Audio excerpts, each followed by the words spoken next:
Assalamualaikum warahmatullahi wabarakatuh. Waalaikumsalam warahmatullahi wabarakatuh. Selamat siang semua. Selamat siang. Masih tetap semangat? Semangat. Semangat ya. Mari sebelum kita memulai kegiatan kita hari ini, kita awali dengan bersyukur alhamdulillahirrabbilalamin atas kesehatan, kesempatan yang Allah berikan sehingga kita bisa berkumpul kembali di kantor SD Negeri 27 Kota Pagaralam yang kita sayangi ini. Salawat dan salam senantiasa tercurahkan insya Allah kepada Nabi kita, Nabi Muhammad Sallallahu Alaihi Wasallam. Yang saya hormati Ibu Kepala Sekolah, Ibu Biti SPD SD, serta yang saya banggakan, yang saya cintai, para rekan guru sejawat SD Negeri 27 Kota Pagaralam. Terima kasih karena sudah memberikan kesempatan waktu untuk mendengarkan beberapa materi tentang aksi nyata modul 1.4 yang akan saya paparkan hari ini. Baik, menyebarkan pemahaman dan juga pengalaman penerapan budaya positif merupakan aksi nyata modul 1.4 dalam program Guru Penggerak yang alhamdulillah sudah 2 bulan berjalan yang sudah saya laksanakan dalam upaya menjadi calon guru penggerak pada angkatan 6. Selamat datang para guru hebat. Mari belajar bersama, selalu saling berbagi dan berkolaborasi, serta saling mendukung demi mewujudkan disiplin positif di sekolah kita yang tercinta.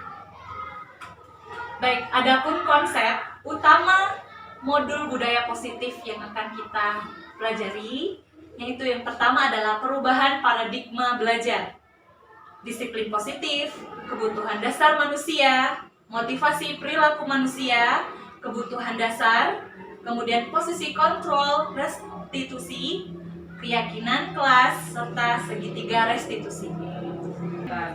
Dimulai dari pembelajaran dengan paradigma baru, di mana pembelajaran dengan paradigma baru ini dirancang berdasarkan prinsip pembelajaran yang berdiferensiasi atau berproses, sehingga setiap siswa belajar sesuai dengan kebutuhan dari tahap perkembangannya untuk mewujudkan profil pelajar Pancasila. Adapun pengertian dari disiplin positif, jika kita berbicara tentang disiplin, pasti kita akan memaknainya tentang peraturan atau segala sesuatu yang mengatur. Adapun disiplin, banyak orang yang memaknainya sebagai sesuatu yang dilakukan seseorang pada orang lain untuk mendapatkan kepatuhan dan memiliki kecenderungan ketidaknyamanan, serta sering dihubungkan dengan tata tertib yang berkaitan dengan sanksi dan hukuman bagi yang melanggarnya. Murid yang memiliki disiplin positif akan memiliki motivasi internal yang tinggi dalam menguasai diri untuk melakukan tindakan yang sesuai dengan nilai-nilai kebajikan atau sifat-sifat positif manusia. Mari kita mengulang kembali, mengingat kembali apa aja sih kebutuhan dasar dari manusia itu. Ada 5 ya. Yang pertama, kebutuhan dasar manusia adalah bertahan hidup. Kemudian yang kedua, kasih sayang dan rasa diterima. Yang ketiga, penguasaan. Yang keempat, kebebasan. Serta yang terakhir adalah kesenangan. Kita sebagai guru harus selalu mengingat 5 kebutuhan dasar manusia, di mana kita sebagai guru nantinya akan melayani, mengayomi para murid kita dengan berlandaskan 5 kebutuhan dasar manusia ini. Selanjutnya, motivasi perilaku manusia. Menurut Diana Gossen dalam bukunya Restructuring School Discipline menyatakan ada 3 motivasi perilaku manusia. Yang pertama, motivasi yang hanya untuk menghindari ketidaknyamanan atau hukuman. Yang kedua, motivasi hanya untuk mendapatkan imbalan atau penghargaan dari orang lain. Yang ketiga, untuk menjadi orang yang mereka inginkan dan menghargai diri sendiri dengan nilai-nilai yang mereka percaya. Coba menurut rekan guru hebat, dari ketiga motivasi ini, motivasi mana yang paling terbaik yang harus dimiliki oleh individu? Coba Ibu Ana. Yang nomor 3. Benar sekali. Tepuk tangannya untuk Ibu Ana ya.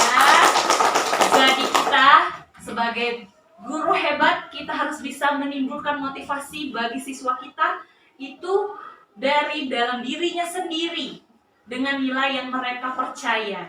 Mari kita bersama-sama saling membantu dan saling mensupport agar kita bisa menjadi guru yang bisa memotivasi.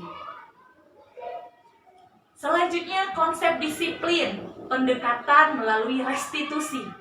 Mendengar istilah restitusi mungkin kita adalah asing, istilah baru bagi kita. Restitusi itu adalah proses kondisi bagi murid untuk memperbaiki kesalahan mereka, sehingga mereka bisa kembali pada kelompok mereka dengan karakter yang lebih kuat. Ini adalah pengertian dari Goosen tahun 2004. Adapun ciri-ciri restitusi, yang pertama, restitusi itu bukan untuk menebus kesalahan, namun untuk belajar dari kesalahan.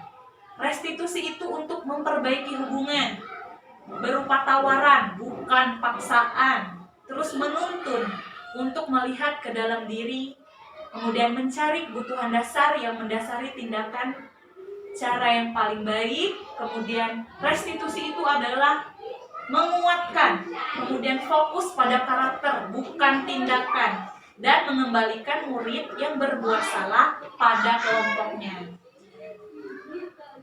Selanjutnya, kita sebagai guru ternyata memiliki posisi kontrol restitusi.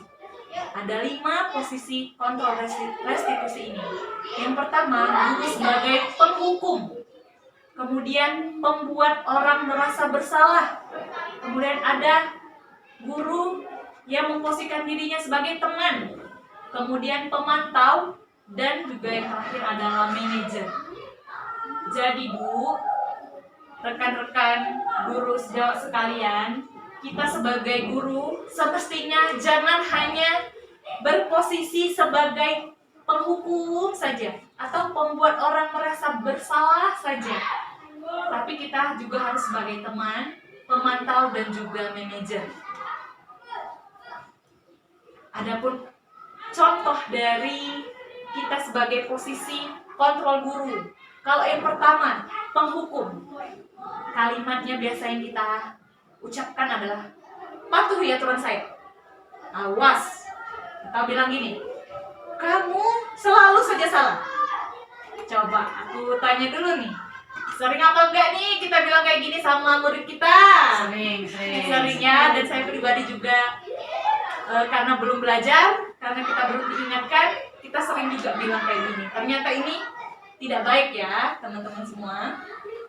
Kemudian kalau pembuat orang merasa bersalah, dia bisa kecewa sekali dengan kamu. Gimana coba kalau orang tua kamu tahu kamu berbuat begini?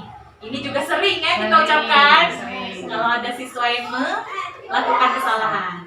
Nah, kalau kita di posisi teman, kita akan bicara begini, ayo bantulah demi Bapak ya. Ya sudah, kali ini tidak apa-apa, nanti bantu bereskan. Jadi kita ada naluri bersama teman, menganggap anak kita itu sebagai teman, ya. Kemudian memonitor atau memantau peraturan apanya, peraturannya apa. Terus bilang, apa yang telah kamu lakukan? Terus sanksi atau konsekuensinya apa ya? Misalnya ada anak kita yang pakai baju yang tidak seragam. Kita bertanya dengan bilang, "Nak, hari ini seharusnya kita bajunya pakai baju apa, Nak?" Kayak gitu. Jangan langsung, "Wah, kamu ini ya tidak mematuhi peraturan. Hari ini kan bajunya putih merah. Kenapa kamu pakai baju olahraga?" Jadi kita harus memposisikan juga sebagai monitor atau pemantau. Nah, yang paling baik, yang paling sempurna, seorang guru itu harus memposisikan dirinya sebagai manajer. Dimana kalau manajer ini contohnya, dia berkata seperti ini, coba apa yang kita yakini. Maksudnya di sini, siswa itu kita ingatkan kembali tentang keyakinan apa yang ia miliki. Kemudian, apakah kamu meyakininya? Jika kamu meyakininya, apakah kamu bersedia memperbaikinya? Kita mengajak siswa untuk menemukan sendiri solusi apa dari masalah yang dia buat. Jadi siswa itu kita suruh ingat kembali tentang kesepakatan, keyakinan, peraturan yang telah kita buat. Kemudian kita bertanya kepada mereka, rencananya apa yang mereka akan lakukan setelah melakukan kesalahan. Selanjutnya yaitu keyakinan kelas. Nah, keyakinan kelas ini adalah jembatan efektif yang dapat membantu pembentukan budaya disiplin positif di kelas. Jadi kalau peraturan pasti Pasti ibu-ibu di sini sudah sering mendengar kata peraturan, tapi tidak hanya dengan keyakinan kelas. Nah, keyakinan kelas ini merupakan hal yang lebih efektif dibandingkan dengan peraturan. Di mana keyakinan kelas ini bisa kita laksanakan dengan langkah-langkah. Yang pertama, mempersilahkan warga sekolah atau murid untuk bercurah pendapat. Jadi peraturan itu tidak hanya langsung blek langsung keluar dari 1 sampai 10. Peraturan SD Negeri 27 Kota Pagaralam 1. Tidak boleh datang terlambat. Misalnya 2. Nah, jadi para warga sekolah, stakeholder semuanya, bahkan murid diajak untuk membuat suatu kesepakatan yang disebut dengan keyakinan kelas tadi atau keyakinan sekolah. Kemudian mencatat semua masukan para murid, warga sekolah di papan tulis atau di kertas.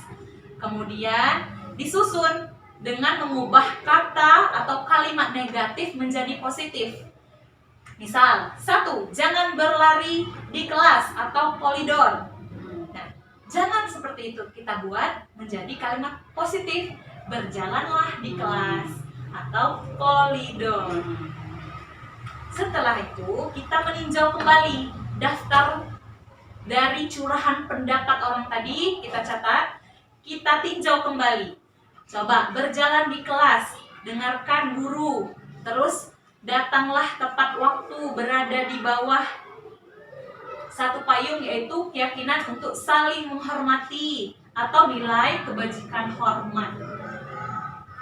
Selanjutnya, kita juga meninjau ulangnya secara bersama-sama. Sebaiknya keyakinan kelas ataupun sekolah jangan terlalu banyak. Hanya boleh 3 sampai 7 keyakinan saja. Bila mana terlalu banyak, maka warga kelas akan sulit mengingatnya dan akibatnya sulit untuk dijalankan. Kemudian, setelah mendapatkan 3 sampai 7 prinsip keyakinan, kita bisa mempersilahkan untuk meninjau ulang lagi, kemudian menyetujuinya. Jika di kelas sudah setuju, bersama wali kelas sudah menyetujui keyakinan kelas yang sudah dibuat, kita laporkan kepada kepala sekolah. Dan selanjutnya,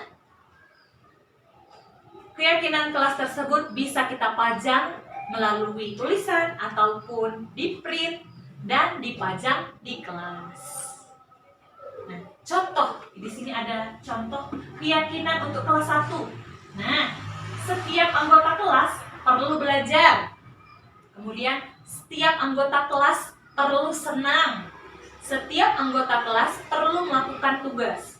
Setiap anggota kelas perlu saling menghargai. Setiap anggota kelas perlu merasa aman. Contoh yang kedua, keyakinan di kelas 5. Selalu bersikap positif, senantiasa menjadi diri terbaik, percaya dan menghormati orang lain serta barang miliknya. Ada yang ngerti maksudnya di sini? Berarti kita jika meminjam sesuatu harus minta izin dulu ya. Kemudian berkomitmen terhadap setiap tugas. Jadi semua tugas dikerjakan, berkomitmen dan senantiasa membantu. Ini contoh. Nah, jadi tadi adalah sedikit materi pemaparan dari aksi nyata modul 1.4 yang Ibu Nerli bisa sampaikan kepada rekan-rekan sejawat sekalian. Jika ada kesalahan ataupun ada kehilafan, saya minta maaf. Jika ada itu kebenaran, itu hanya dari Allah Subhanahu wa taala. Saya akhiri. Assalamualaikum warahmatullahi wabarakatuh. Waalaikumsalam.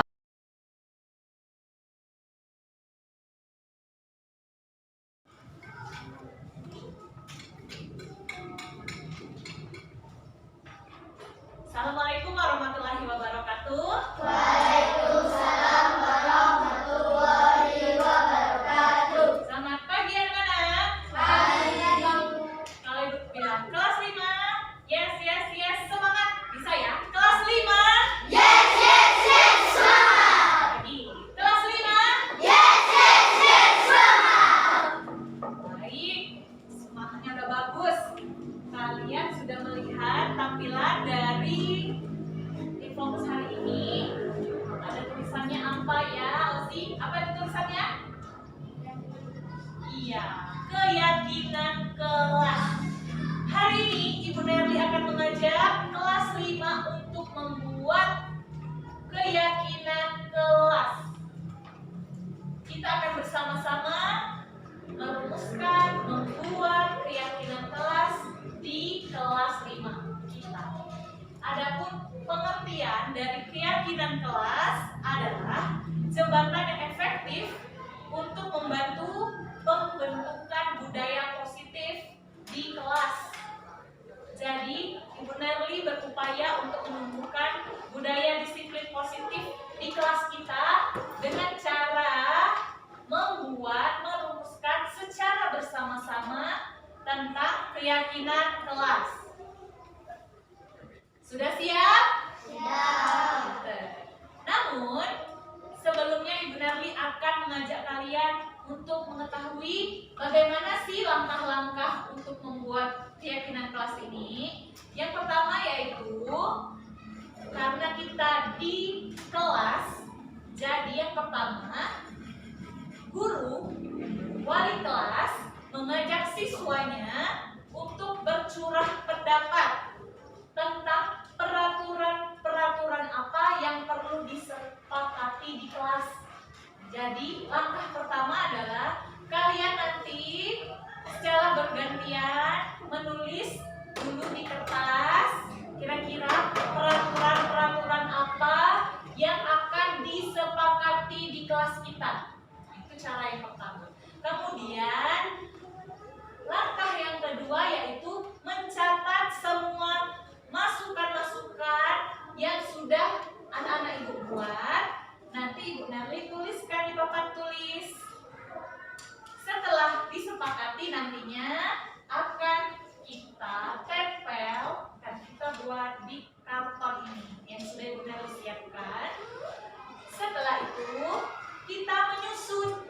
Kan tadi kalian sudah membuat, tapi kan kita saring dulu dong. Jangan langsung kita pilih semua, kalian harus kita ambil semua pendapat kalian. Tapi kita ini dulu, kita pilih-pilih dulu peraturan mana yang kira-kira memang bagus untuk kita jadikan keyakinan kelas di kelas kita kelas 5.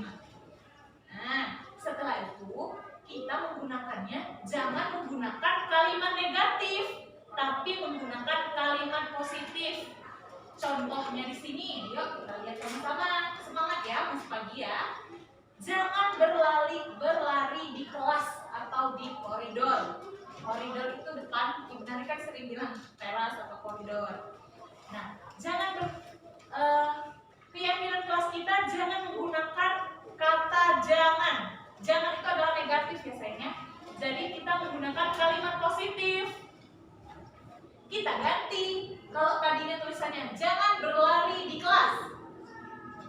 Nah, kita ganti dengan berjalanlah di kelas atau di koridor. Ngerti sampai sini? Jadi maksudnya Ibu Nerli akan mengajak kalian menuliskan dulu sendiri-sendiri, nanti dibaca satu-satu sambil mendengar semua teman-temannya apa pendapatnya.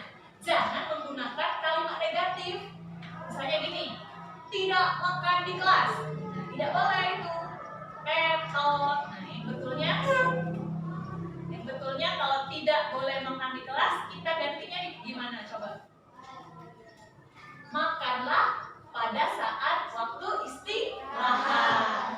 Tidak usah menggunakan kata tidak atau jangan. Oke? Ada pertanyaan?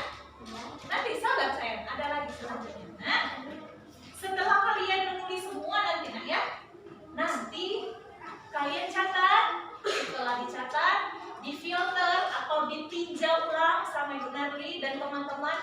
Jangan kira-kira peraturan itu baiknya nggak cocok Bu untuk kelas kita misalnya ya.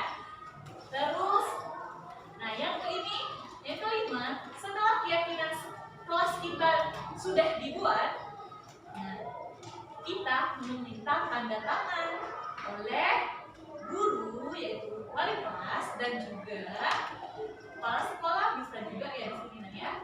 Tapi kita di sini karena kelas, jadi yang tanda tangan Ibu Nerli saja nanti di bawahnya. Langkah terakhir, keyakinan kelas selanjutnya bisa diletakkan di dinding kelas di tempat yang mudah dilihat oleh semua warga sekolah. Jadi nanti peraturan yang akan kita pilih atau keyakinan kelas yang terpilih nantinya akan kita tulis di sini. Setelah ditulis peraturan yang terpilih, kita tempel di dinding kelas kita. Sehingga keyakinan kelas yang sudah kita buat ini menjadi nilai kebajikan bagi kita. Kita malu kalau kita mengerjakannya, padahal sudah kita buat di kertas ini. Kita sudah sepakat semua. Kalau kita meyakini bahwa misalnya tadi tidak boleh makan di kelas, tapi ada yang makan di kelas, nanti dianya yang malu sendiri karena dia sudah sepakat, tapi melakukan apa?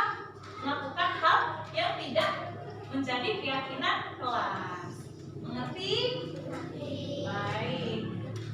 Tadi Ibu lihat kayaknya udah gak sabar nih.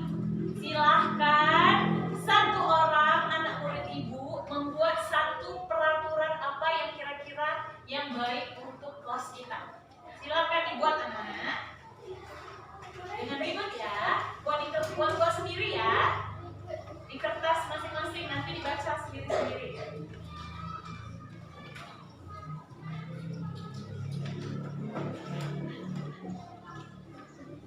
Ini ada contoh. Nih, kalau untuk kelas 1, setiap anggota kelas perlu belajar. Terus setiap anggota kelas perlu senang. Setiap anggota kelas perlu melakukan tugas. Setiap anggota kelas perlu saling menghargai. Setiap anggota kelas perlu merasa aman. Kalau yang contoh, ini saya contoh ya, jangan ditiru ya. Maksudnya jangan sama banget kayak gini. Yang di kelas 5-nya selalu bersikap positif. Kemudian senantiasa menjadi diri terbaik, percaya dan menghormati orang lain serta barang miliknya. Berkomitmen terhadap setiap tugas. Senantiasa membantu. Silahkan anak-anak Ibu membuat peraturan apa kira-kira yang bisa kalian patuhi, yang bisa kalian yakini untuk menjadi keyakinan kelas kita hari ini. Silahkan dibuat ya Nak ya.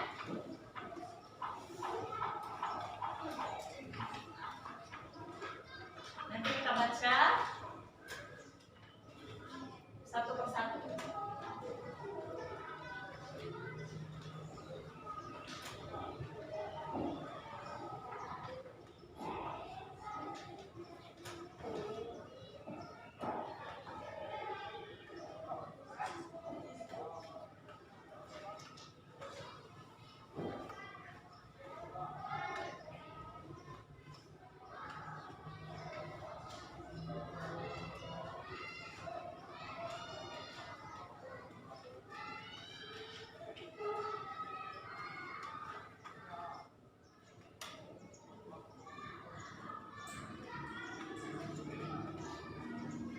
Ingat-ingat saja, peraturan ini sering loh Ibu Nerli tegaskan di kelas biasanya.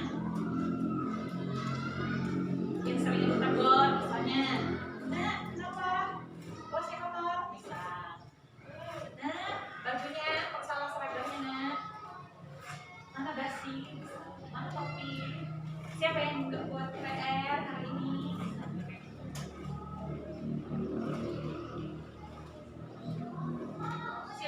Bercurah pendapat, tulis, nanti kita baca, kita dengarkan satu-satu pendapat kalian. Ya, satu aja sayang, satu orang satu siswa satu peraturan saya.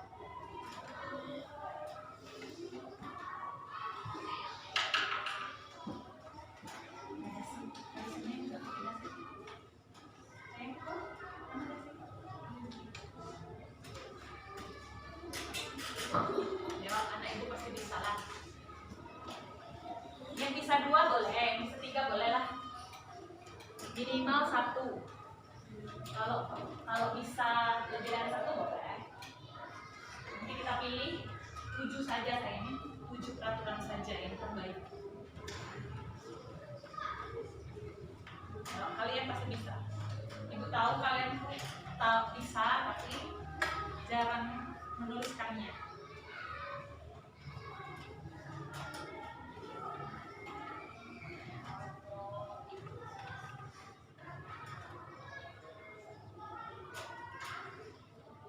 Kesepakatan kelas kita nanti di mana?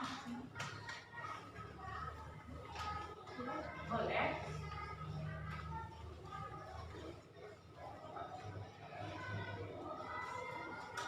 Dibuat nama ya.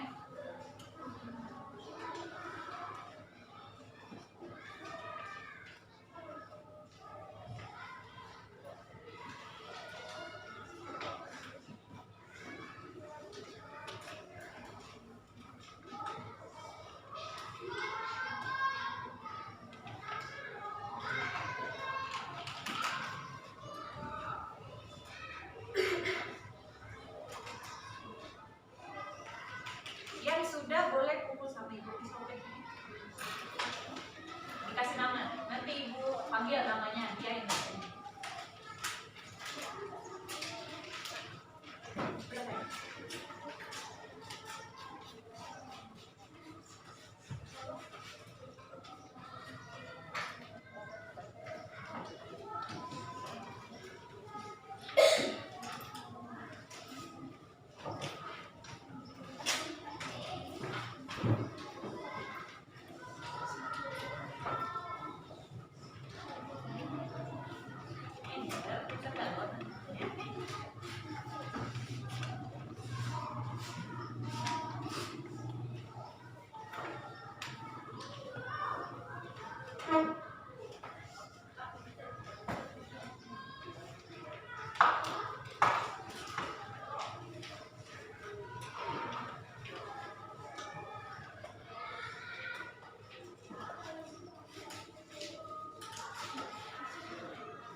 Sudah namanya nih.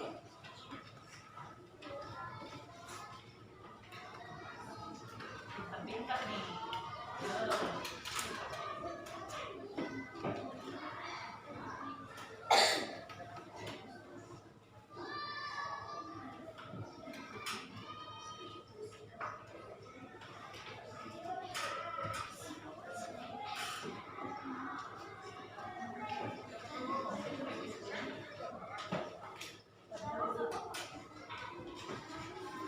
Kan kita lagi buka foto. Nama kue. Kanan sendiri.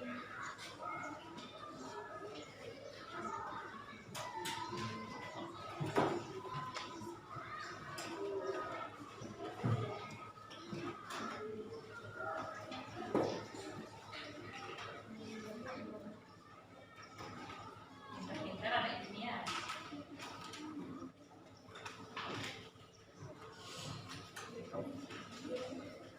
Nanti peraturan yang misalnya mirip-mirip kita jadi satu aja nanti ya.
periksa kembali peraturan yang telah kita buat. Kira-kira dari siapa dulu? Baca. Kuat saya panggil. Dari siapa? Dara. Apa kata Dara? Gunakanlah seragam sekolah dengan lengkap dan sesuai jadwal. Bukan gunakan sayangnya. Mengenakan seragam. Kalau gunakan itu barang ya. Kalau dipakai berarti pakailah. Apa tadi? Seragam sekolah Pakailah seragam sekolah dengan dengan lengkap dan sesuai jadwal.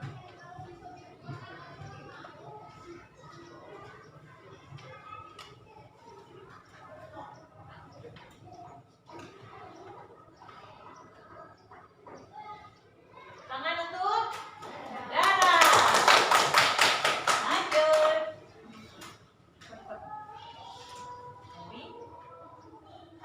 Kaila, baca dulu baru kita cermat. Yang lain kita dengarkan sama-sama. Kuat. Tiket harus menyapu dan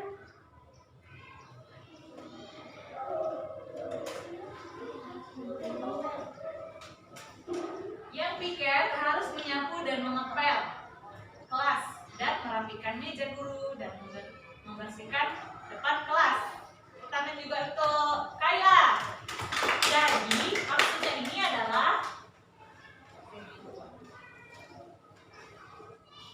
setiap siswa melaksanakan piket kelas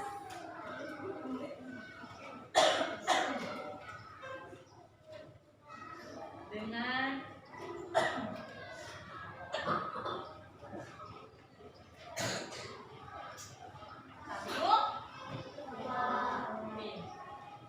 lanjut. Pendapat siapa lagi? Ya, bacain.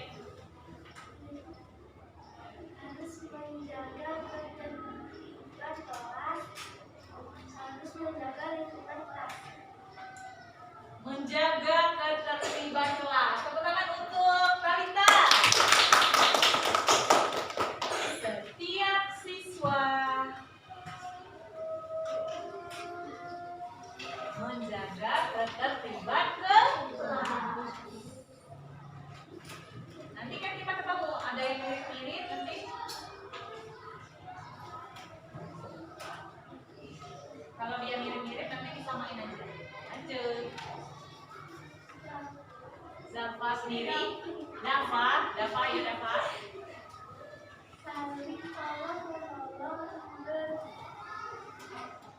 Bersama. bersama teman-teman yang kesulitan. Tetap Dafa. Berarti apa bahasanya tuh? Saling tolong menolong antar siswa. Setuju? Setuju. Saling tolong.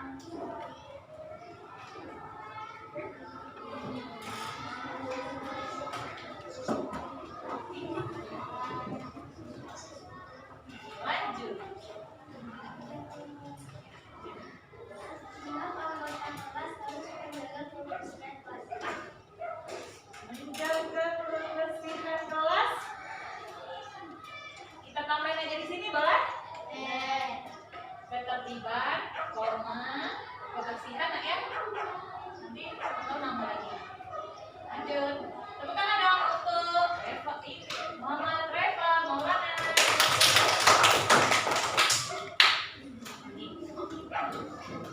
Setiap anggota kelas perlu menjaga kebersihan dan kerapian kelas atau lingkungan kelas. Oke, tambah kerapian ya.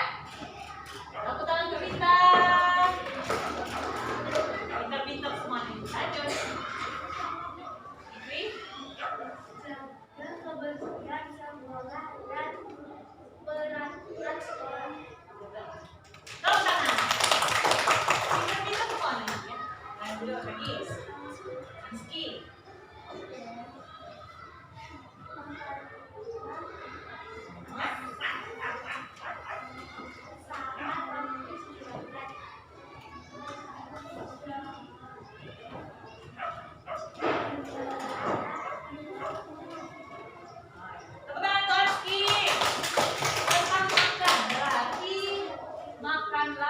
pada saat waktu istirahat.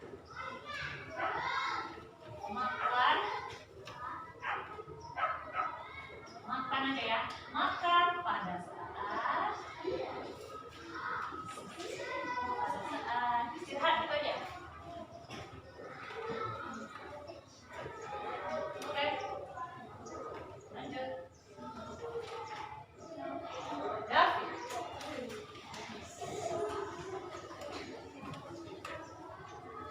Saling membantu sesama. Pertama. Berarti benar sama dengan saling tolong menolong? Sama nggak? Sama. Lanjut. Dan Kaliano?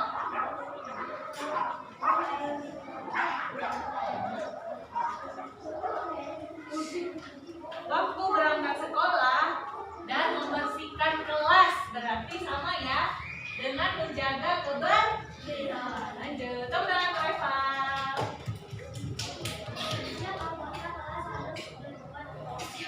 Setiap anggota kelas melakukan kebaikan. Tepuk tangan untuk Syifa.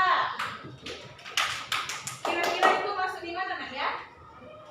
Kalau kebaikan, saling tolong. Lanjut. Masih. Senang membantu teman masuk di tolong menolong. Lanjut. Tepuk tangan Josie. Jangan boleh teman-teman.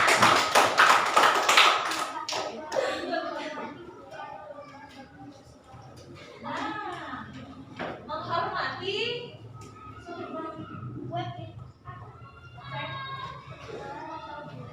guru ya kayaknya. Menghormati guru. Terus, oh iya.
biar ingat ya. Walaupun ditulis.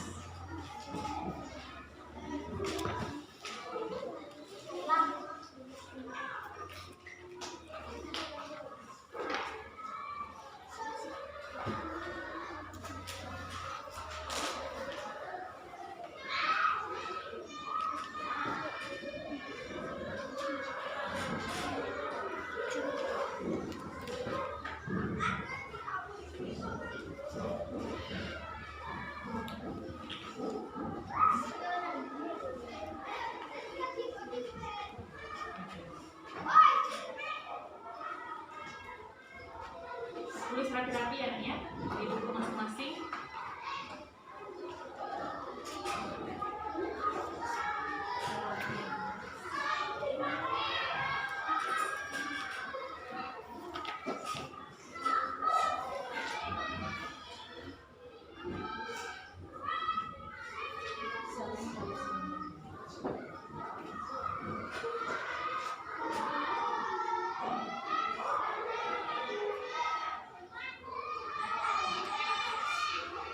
Nanti Ibu minta anak yang laki-laki membantu Ibu menempelkannya ya.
Membuang sampah pada tempatnya.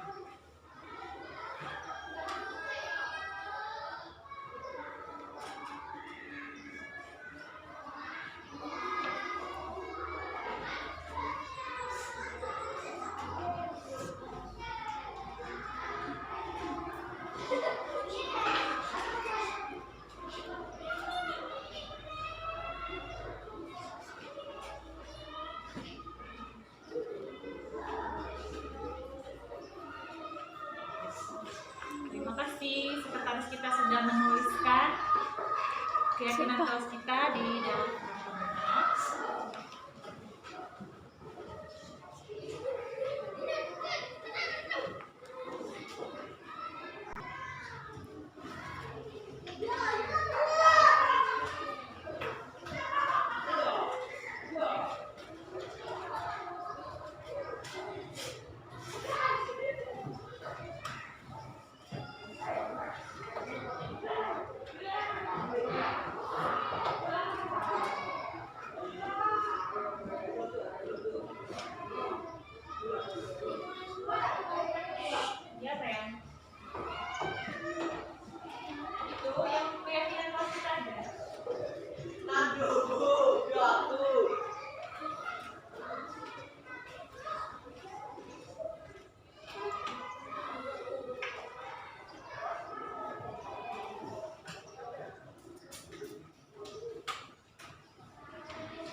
ingat, kalau kita ingat maka kita akan mengerjakannya. Betul?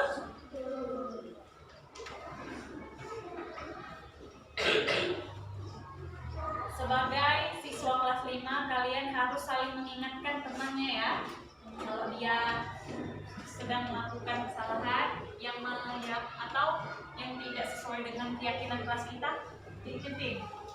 Kan kita kemarin sudah sepakat bersama dengan Ibu Narli, guru kelas kita, kalau tindakan kamu tidak benar, David bisa Tazaki ya, saling mengingatkan pokoknya, oke?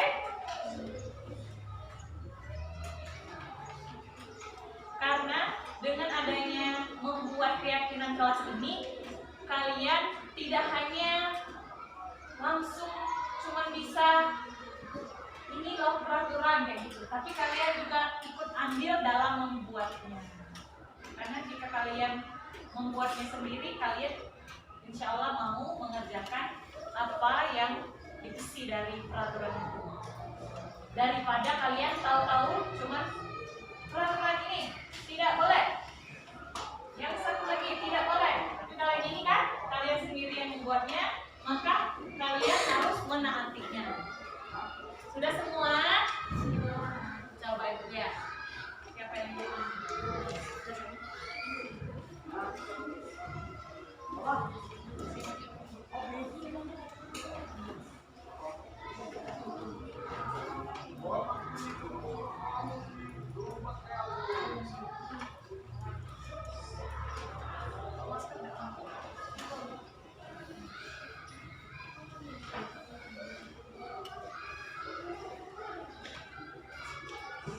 Sudah semua anakku? Sudah. Baik, kalau sudah semua, terima kasih karena kalian sudah berbuat baik hari ini dengan menyepakati adanya keyakinan kelas kita, yaitu keyakinan kelas 5. Kita baca sekali lagi agar terpatri di hati dan juga jiwa raga